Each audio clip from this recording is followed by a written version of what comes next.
Yeah, hello everybody. This your boy El Scorpio from This and That Presents, coming at you with a review of Teenage Mutant Ninja Turtles: The Cowabunga Collection. I've been away for a little bit, just been dealing with life, career changes, stuff like that. Trying to focus more on my YouTube channel now that I have more room in my house to set all that up. But let's get to it. Currently, right now, the Cowabunga Collection is an amazing collection. It spans games from 1989 to 1994, 13 in total. Now, the game was developed by Digital Eclipse. They previously worked on the Disney Afternoon Collection and Street Fighter 30th Anniversary Collection. It pretty much came in on all platforms. Windows, PlayStation, Switch, Xbox, the next gen systems, or the current gen systems now.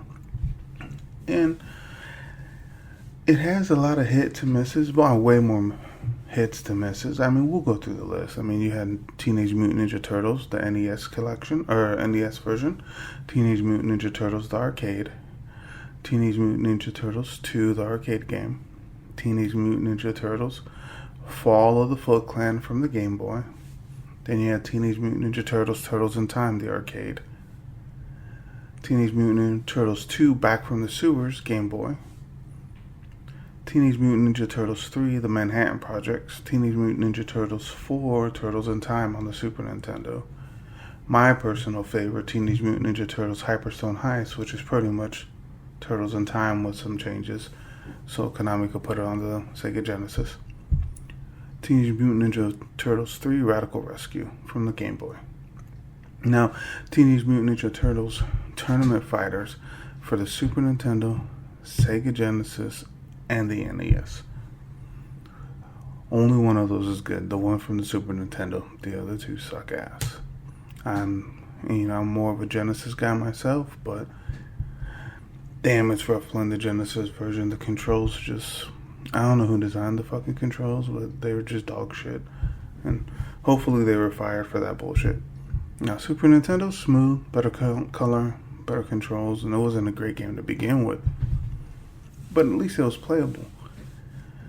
And then, these are pretty much all the games of my childhood, but you're really going to get it for the Game Boy games. They're pretty fun for single player. I remember having it on my Game Boy years ago.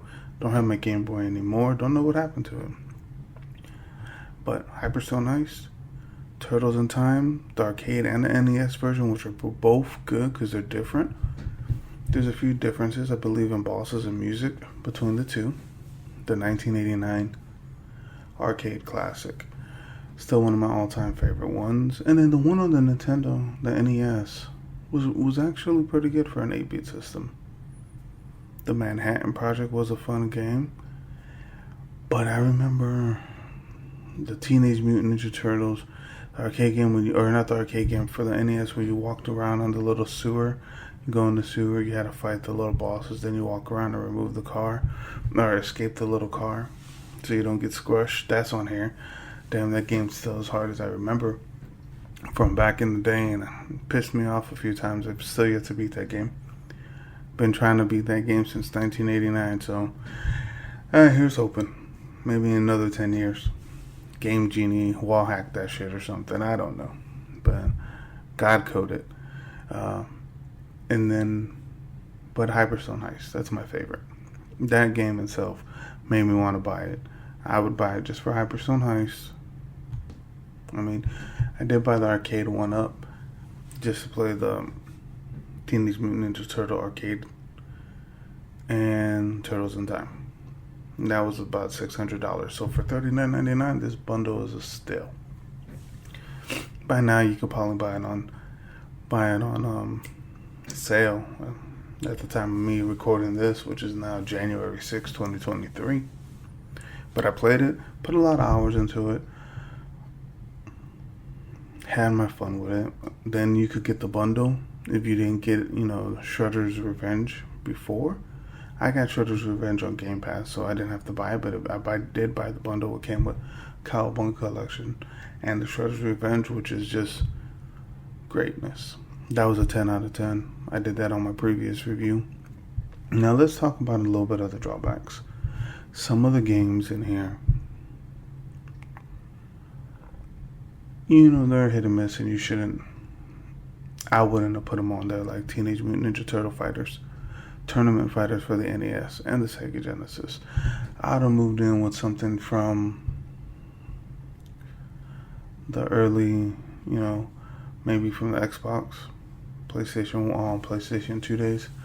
Some games from that generation, put it on here because, man, or